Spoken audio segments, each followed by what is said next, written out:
Que a paz de Jesus esteja em nossos corações, nessa noite de sexta-feira, nos envolvendo nas mais doces vibrações de afeto e de carinho.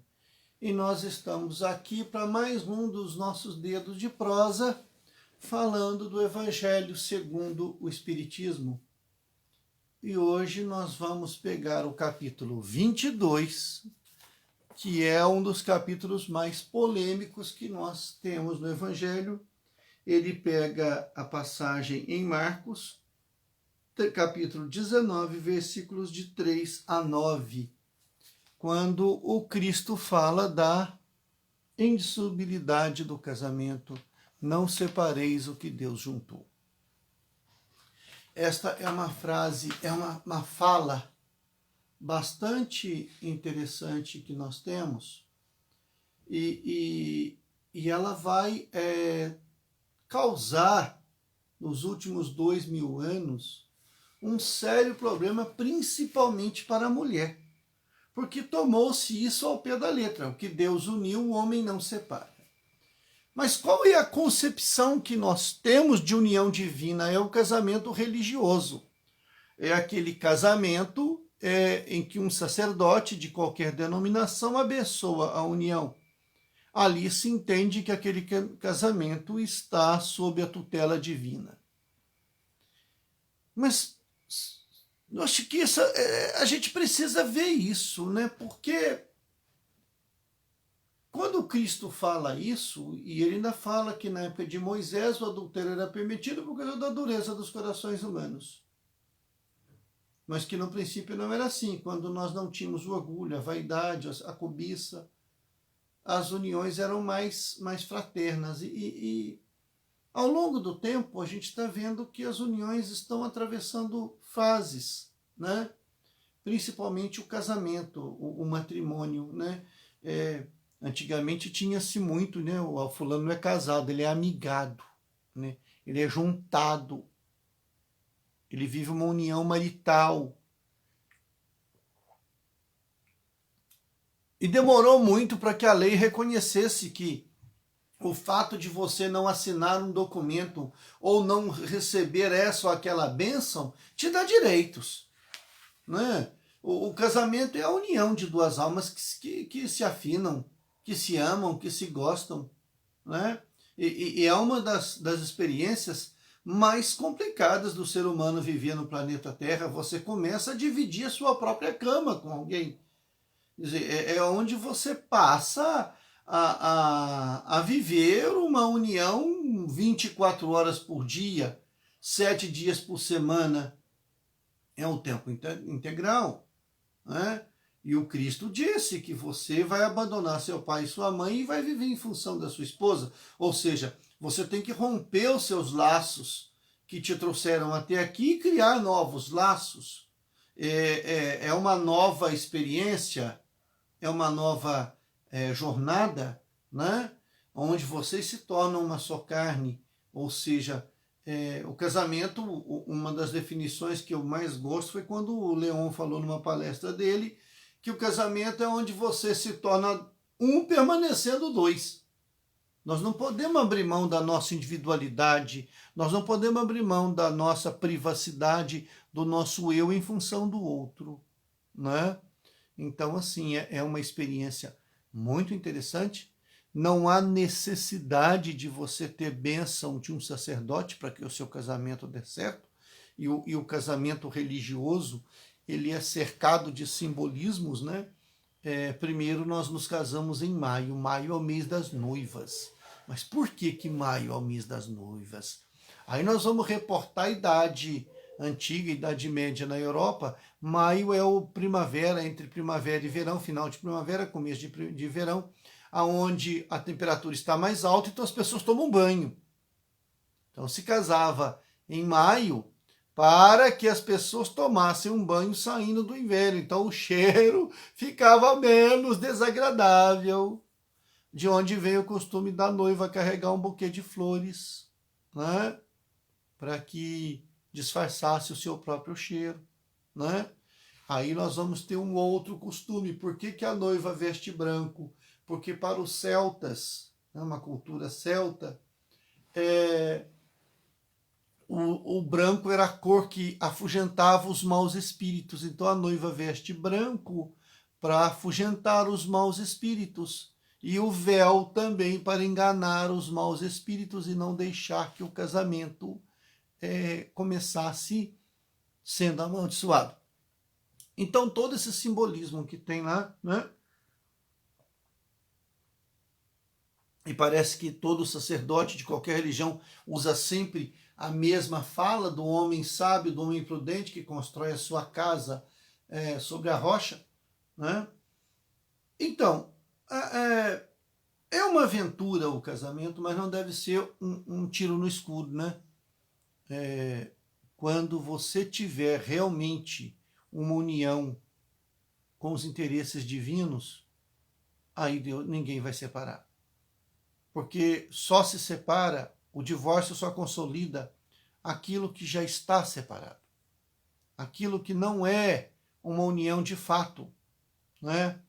Nós temos compromissos, nós reencarnamos com compromissos. Podemos ou não cumpri-los. Mas se a convivência ficou difícil, é preferível protelar isso do que partir para o mal maior. Se chegou num ponto em que você está se aniquilando em favor do outro, ou que a convivência está humanamente impossível, e aí é que está um problema, nós sempre culpamos o outro pelos nossos problemas, quando nós deveríamos puxar para nós, né? É preferível o divórcio, tentar numa próxima, do que permanecer num ambiente hostil, permanecer num ambiente pernicioso. E muitas vezes também o compromisso não era de muito tempo, você tinha um compromisso de passar X tempo para favorecer a reencarnação de um ou mais espíritos. Acabou, acabou. O que não pode ficar? Mágoa. Se a tua relação afetiva, seja casamento, seja namoro, terminou com mágoa, alguma coisa está errada. Eu tinha um amigo que falava que queria ser queria ser vizinho da ex dele. Eu falei, mas como assim, vizinho de planeta? Eu aqui e ela em Júpiter. Então, não ficou mágoa? Beleza, sigam o caminho. Ficou mágoa? Alguma coisa não está resolvida. Alguma coisa ficou entreaberta. Alguma coisa não ficou legal e nós precisamos resolver isso. Nós precisamos resolver esta mágoa, seja ela qual for. Quando nós estivermos espiritualmente maduros, nós poderemos ter estas relações. O casamento civil é um avanço, né? É necessário que nós tenhamos o casamento civil para que os direitos sejam resguardados, para que os direitos sejam mantidos. Então, este casamento civil, ele muda de sociedade, ele muda de país, ele muda de época. Até pouco tempo atrás, a mulher não tinha direitos quase que nada. Existia no Brasil a figura do cabeça do casal, né? O homem é quem manda, o homem era a figura central. Em outros países, com outras culturas, é permitido ao homem ter 4 esposas. A monogamia é uma evolução natural, tá? Mas eu vou lá dizer isso para aquele povo? Não. É um amadurecimento cultural que tem que nascer lá. É um amadurecimento cultural que tem que vir de lá. Aqueles espíritos reencarnando ali precisam mudar, precisam amadurecer neste ponto. Nós temos que ser integrais nas nossas relações. Nós temos que entrar com corpo e alma. Temos que ser verdadeiros, temos que ser bons para os outros e para nós mesmos. Então não existe essa história de casamento indissolúvel. Ah, mas eu quero divorciar. Chegou no seu limite? É isso que você tem que se perguntar. Não há outro caminho? Não é melhor resolver as mágoas antes da separação? Se chegou nesse limite, então o divórcio tem que ser usado. É uma necessidade, é uma constante, não é um progresso, não é um avanço, mas é uma necessidade. Avanço seria que as nossas uniões fossem de fato pelo amor verdadeiro que nós deveríamos sentir. Mas tem tanta coisa que envolve um casamento, tem tanta coisa. É tão fácil você se magoar numa relação, é tão fácil a relação se tornar fria, é tão fácil você deixar de acalentar as emoções, as sensações. É tão fácil você se negar ao outro. Mas e aí? Difícil é você superar as dificuldades que uma relação te oferece. Difícil é você realmente rever os seus conceitos a cada instante, porque nós temos que rever. Hoje uma pessoa me disse que aprender significa não prender, que você não pode reter conhecimentos antigos, conceitos antigos. Quantos casamentos existem aí que as pessoas vivem a pior das solidões, que é a solidão a dois? Não se encontram, mas também não dialogam. E quando dialogam, não mudam de comportamento. Não adianta você discutir a sua relação e continuar fazendo as coisas do mesmo jeito. Quem faz as coisas do mesmo jeito vai chegar sempre no mesmo resultado. E então? Não existem almas gêmeas. Tem muita gente aí procurando alma gêmea, aí encontra a algema e depois a alma geme. Você vai se afinizar, vai se afinar, vai se sintonizar com espíritos que têm os mesmos gostos, que têm as mesmas, a mesma identidade. Esse amor vai ser construído ao longo do tempo. O amor não é o mesmo, ele tem que ser alimentado, ele tem que crescer, ele tem que exponenciar-se, ele tem que expandir-se. E às vezes você está do lado de uma pessoa maravilhosa e não consegue perceber isso. Então, o casamento só é indissolúvel quando ele é uma união de almas. Quando você está disposto a estar do lado de quem você ama e se faz amado e se faz amar.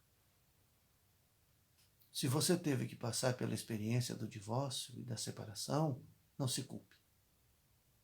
Você não cometeu um erro, um pecado. Você não vai ser mal visto diante dos olhos de Deus. Apenas viva a sua relação intensamente, com respeito.